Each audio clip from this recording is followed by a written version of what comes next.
Oh, yeah.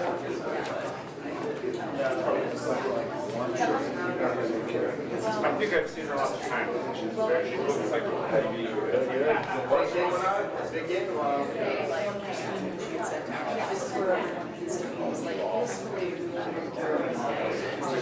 Oh, God.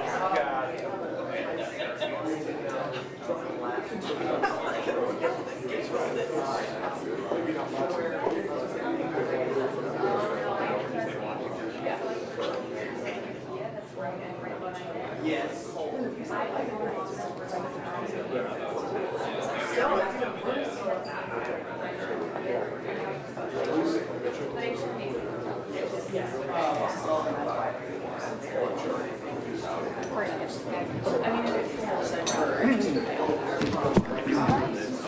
Congressman Mast, Congressman, will you stop with that?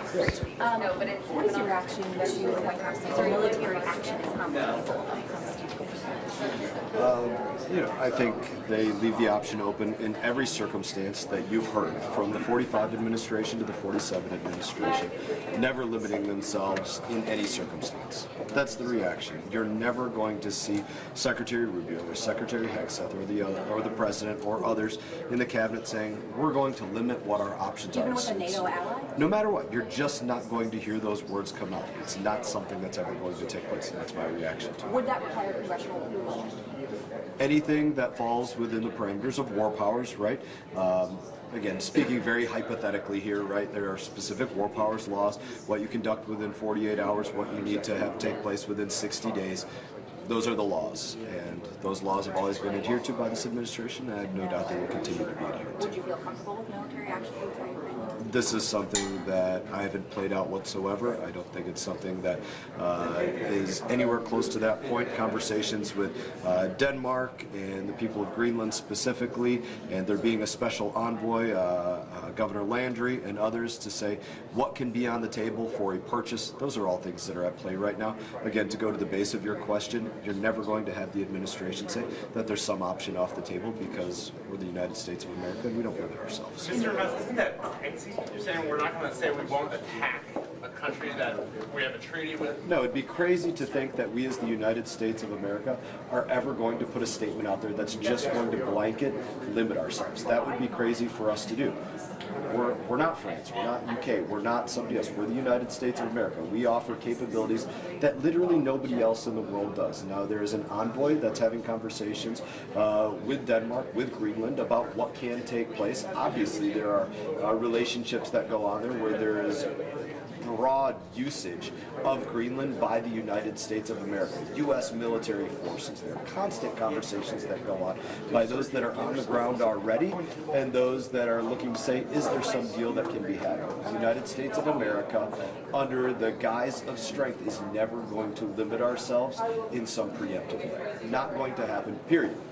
Thanks for the question. Have you been read anything at all on this Venezuelan-linked oil tanker being seized or being attempted to be seized by the U.S.? Yes, I think if we're talking about the same one. There have been obviously a number of tankers. We control the seas, the waters out there with the Ford Carrier Group and others.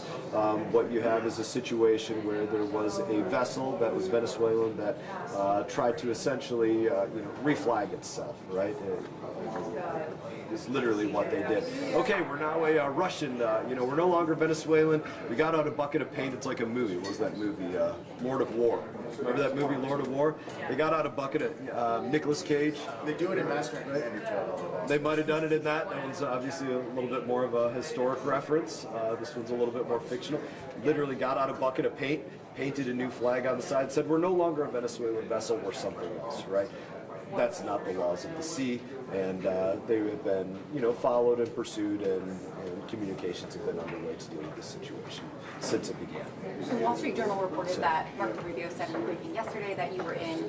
The intention is to perhaps purchase Greenland. Is that your impression of what was said in the briefing? This has been a conversation that's been going on since the beginning of this administration. I'm not going to discuss what was said in the Gang of Eight meeting, but suffice to say we have an envoy to Greenland, and there have been conversations, whether from from the president's son to others in Greenland, with Denmark, with other people to say what can be on the table for something that makes sense to all, right? Any good deal has to be a good deal for all sides, and that's what's taking place. There's a specific envoy in place to see, is there a negotiation that can be had.